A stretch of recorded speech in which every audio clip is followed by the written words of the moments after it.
东盟随时面临分裂，中国不得不提前准备，解放军海上登陆柬埔寨。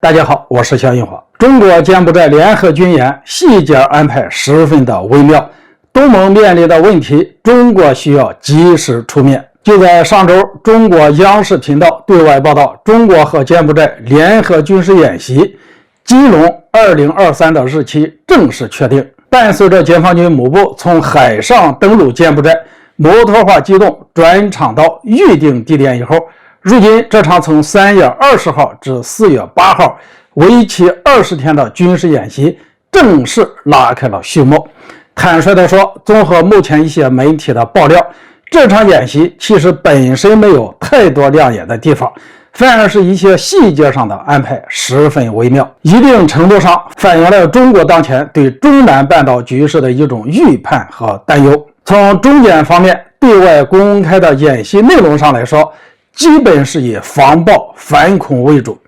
比如扫雷、排暴、紧急救援、安保联合演习等等，轮式战车在复杂地形的运用，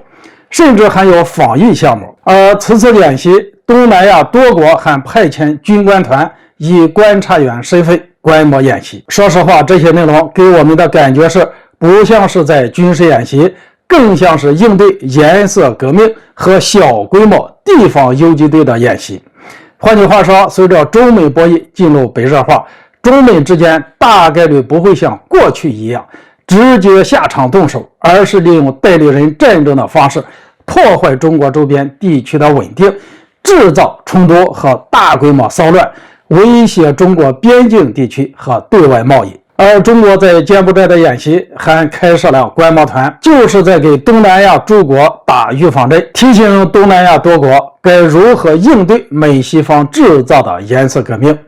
坦率地说，硬是要追溯这些威胁的源头，还得是菲律宾的背叛。这个话题我们以前说过很多次，尽管菲律宾倒向美国、额外开放军事基地的事情已经过去了一段时间，然而菲律宾突然背叛，导致东南亚地缘政治上出现动荡，却依旧在持续，并且仍然会持续一段时间。东盟原本长期保持政治中立、经济倾向中国的策略被菲律宾完全打破，不论是在菲律宾扩编的美国军事力量，还是在澳大利亚扩编的美国军事力量，对中国的威胁其实并没有想象中那么大，更多的其实是在对东南亚诸国的威胁。而菲律宾的背叛让东盟内部出现了动摇，到底该不该向美国妥协，站在中国的对立面，相当于本来铁板一块的国际联盟被菲律宾的背叛